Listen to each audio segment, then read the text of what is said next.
მოგესალმებით. დარწმუნებული ვარ, ამ დარბაზში უმეტემს ხდომს ყველას თუ არა. მთის ფერდობზე ულამაზესი ბუნებაში ყოფნისას სურდა გადმოფრენილიყო იმ ფერდიდან დაეფრენა ჩიტვით დამოუკიდებლად თეთრ ღრუბლებში ლურჯ სამდე. ან თუნდაც უფრო მარტივი მაგალითი ჩვენ ყველას გაგვიკეთებია ქაღალდის თვითმფრინავის სკოლაში და გასროლის დროს თან რა თქმა უნდა თუ ეს თვითმფრინავი იყო გაკეთებული ოსტატურად, რადგანაც უმეტეს შემთხვევაში 2 წამის მერე ვარდებოდა, გვინდოდა გვეფრენა იმ მარტივად სტრუქტურულად შედგენილი თვითმფრინავებით და გვეგრძნო ის გრძნობები, რაც ფრენას ახლავს თან.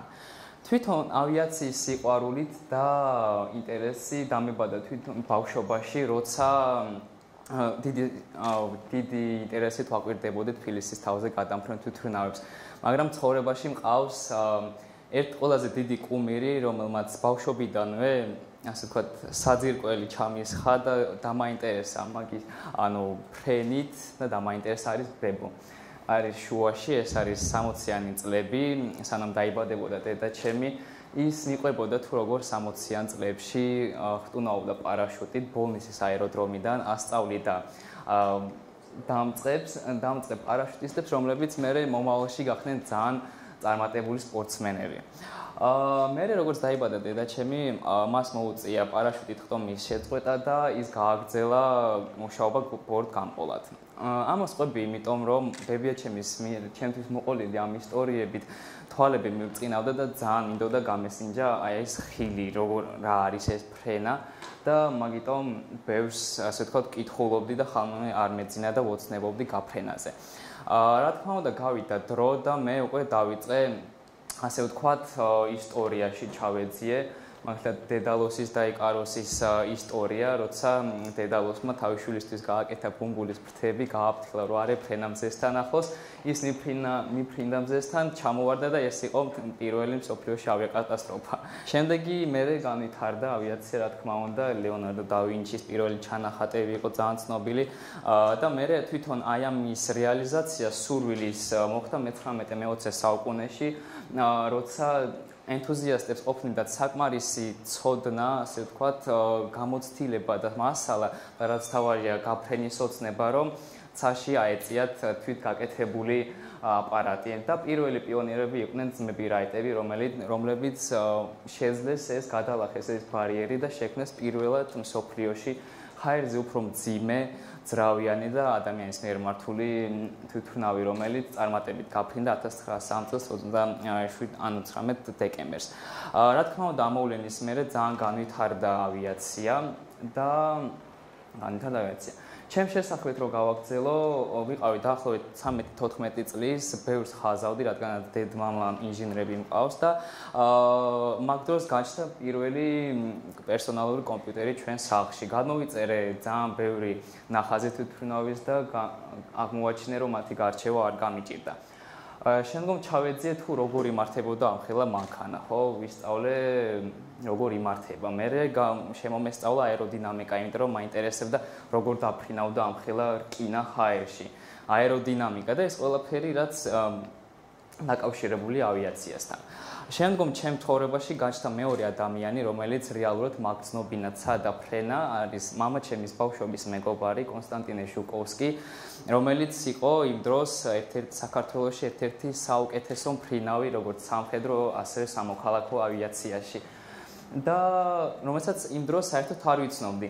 თან ის დრო იყო, როცა სოციალური ქსელები ასე თუ ისე იწყებოდა განვითარება და ყველას ვიმეგობრებდი, ვინც მაგალითად ნახავდი ფრინავს დავიმეგობრებდი, ნახავდი ბორტგამპოლს დავიმეგობრებდი, რაღაც პატარა რაღაც ხლაპი იმატებს ყველა და რო შედიოდნენ ჩემ მეგობრებში, სულ რაღაც ფრინავების ის იყო ჩამონათვალე. და ერთხელ მივწერე მამაჩემმა დააკვირდა რომ ნახა ესია, ერთხელ აღმოაჩინა რომ მაგის ბავშვობის მეგობარი ჩემ ვირტუალურ მეგობრებს შორის იყო და ერთხელ მივწერე მას რომ ძალიან მიყვარდა ავიაცია და მინდოდა გამესინჯა ფრენა და რას ნიშნავს ეს. და ჩემთვის მოულოდნელად ამ უთნობდა ადამიანმა მომწერა რომ საშა ძალიან კაია რომ მოგწონს ეგრე ფრენა, აი ხვალ მივდივარ აეროდრომზე, მაქვს ფრენა და შემიძლია გაგიყოლო და მაჩვენე რა იცი, ჩემთვის ეს ვიყავი ძალიან პატარა წარმოუდგენელი წინადადება იყო, რომ ვიღაცა პატიჟებს ბიძა, მოდი შტურვალზე უნდა დაგსვას და მეორე დღეს უნდა გაფრინოს. აი გადავირიე რაღაცა ძალიან დაბუდი საკში სიხარულისგან და იმის შემდეგ მივხვდი რომ ამ ცხოვრებაში მაინც და მაინც არ არის საჭირო შენი იდეის შენი ოცნების სასახდენად რაც ფულის გადახდა მთავარია მონდომება და გულწრფელად იყოს სხვა ადამიანებთან რომ ეს შანსი მოგცენ. იმის მერე ძალიან ხშირად დავდიოდი აეროდრომზე, ვეხმარებოდი ტექნიკოსებს, ფრინავებს, ზოგადად პერსონალს და იმ დონემდე მივედი, რომ დამოუკიდებლად ვატარებდი ინსტრუქტორის მეთვალყურების ქვეშ თვითმფრინავს და ამ დროს სულ ვიყავი რაღაც 15 წლის. შემდგომ გადავინაცვლე პარაგლაიდინგის სამყაროში.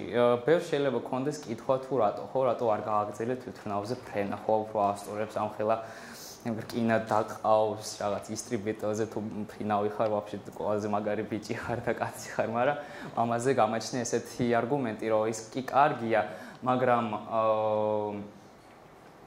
ის თვითმფრინავი დიდია უშველებლად და მძიმე რომ დაკეცო დადო შენ ჩანთაში, მაგალითად როგორც შემდეგი ხო ზოგი ესეთი მოდელებია რომ სახში კი არა დაკირდება მთელი დიდი მოედანი რომ დაკეცო და აიკიდო ზურგზე და წაიღო მთაში. მაგიტომაც შეიქმნა პარაშუტი დროთან განმავლობაში, რომელიც გარდაიქმნა მერე პარაპლანად. ზოგადად ბევრი მეკითხება, რომ წამოდი გადავხდეთ პარაშუტით. ბევრს ეშლება პარაპლანი და პარაშუტი. თვითონ არის ერთი და იგივე აგებულების გეომეტრიულად, მაგრამ თუ პარაშუტის მთავარი მიზანი არის თავისუფალი ვარდნის მერე შეგაჩეროს და დაგიშვას მიწაზე, პარაპლანს გააჩნია საწინააღმდეგო ფუნქცია. რომ აფრინდე მთიდან და გაყვე აღმავალ დინებებს და იფრინო ძალიან შორს. ეს არის მთავარი ერთ-ერთი დანიშნულება. და მას შევყევი დაახლოებით 6 წელია უკვე დავფრინავ პარაპლანზე, ვიფრინე ძალიან ბევრ ადგილას საქართველოში, მაგალითად როგორც არის თბილისის ზღვა, რომელიც არის ჩვენი მთავარი პოლიგონი ფრენის, მერე არის ჭაუხის მთები, ესეც ჭაუხია მაგალითად, ასევე ვიფრინე ყაზბეგში დავფრინავ. ყაზბეგში მუშაობ, ხანდახან მიწევს სამსახურში წავსვლა, ხანდახან თუ არ მეზარება, მთიდან გადმოფრინდები, ვჭდები ეზოში. ეს არის სასტუმრო ყაზბეგი. შემდეგი ფოტო შატილიშიც მომიწია ფრენა, შატილის თავზე. და ასე შემდეგ და ძალიან ბევრი. მაგალითად ეს არის მე და ჩემი შეყვარებული ვართ, რომელიც გავიცანი აეროდრომზე ვასწავლებ ფრენა, ისიც დაფრინავს, ისიც მოუწამლე და შანსი არ არის რომ გაანებოს თავი. და საქართველოს გარდა ვიფრინე კიდევ საზღვარგარეთ ძალიან ბევრ ადგილას, მაგალითად ოლუდენიშში, ეს არის ერთ-ერთი ცნობილი ადგილი მსოფლიოში, სადაც დაფრინავენ Red Bull-ის ათლეტები, ძალიან გამოჩენილი სპორტსმენები და ესეთ რაღაცებს აკეთებენ, რომ გონია გაწყდება ეს ყველაფერი და იფრენ. თუმცა ძალიან დიდი ვარჯიშის მერე უფრო გამოსდით ეს და წარმოუდგენელი სანახაობა არის.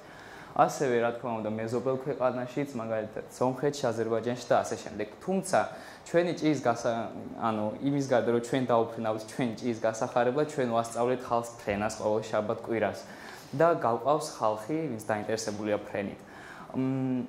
ვატარებთ ინსტრუქტორს ადგილზე და იმის მერე როგორც აფრინდებიან და მოძდით ეს დამოუკიდებელი გაფრენის დრო და მერე წარმატებულად ჯდებიან მიწაზე თქვენ უნდა ნამდვილად ჩახედოთ მათ თვალებს როგორც მაგალითად თქვა ბენჯამინმა, იმიტომ რომ სიხარულისგან უბრწყინავთ და ხალმე რომ ესალმები და უნდა მოულოცო რომ გილოცავ დაჯიქი ხო რომ უყურებ გაორბის თვალი მთაზე საერთოდ გადმოფრინა იმ კიდევ ერთხელ უნდა გადმოფრენა იმ რაღაცა სისხლი დუღს ამის მერე იგივენა რეაქციას ხედავთ როცა ერთ-ერთი არასამთავრობო ორგანიზაციის საქართველოს ფალკონების ერთ-ერთი პროექტის ფარგლებში ვატარებთ ესეთ გაცნობით პროექტს, სადაც მაგალითად ერთ-ერთი პროექტია პარაგლაიდინგის შესახებ, უხსნით რა არის პარაგლაიდინგი და კულმინაციას ვაღწევთ იმ დროს, როცა ბავშვები ხედავენ და კიდებენ ამ პარაპლანს და გიждდებიან იმაზე, რომ არსებობს ეგეთი რაღაცა ნაჭერი, რითაც შეძლებენ აფრენას და გაფრენას ძალიან დიდ მანძილზე.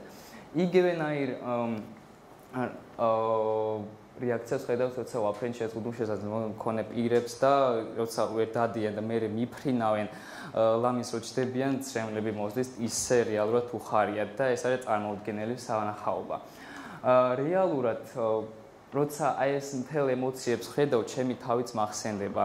იმიტომ რომ შენ დაფრინავ რეალურად ჩიტივით, ხო, როგორც ჩიტი ხმარობს ფრთებს საფრენაში, შენ ხმარო პარაპლანს იგივენაირ საჭეებს, რომ გაყვე იმ დინებებს. მაგალითად იგივენაირი შეგრძნება მებადება, როცა დავფრინავ ყაზბეგში, ვფრინდები რაღაც დიდ სიმაღლიდან და ერთხელ იყო შემთხვევა, როცა ავფრინდი დაახლოებით 3 დიდი ორბი გამიდგა.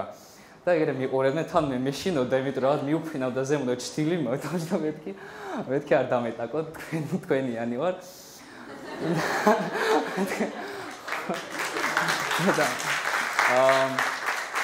ანუ გძნობ, რომ ეს არის შენ ხდები ბუნების ნაწილი, ერთგვარი.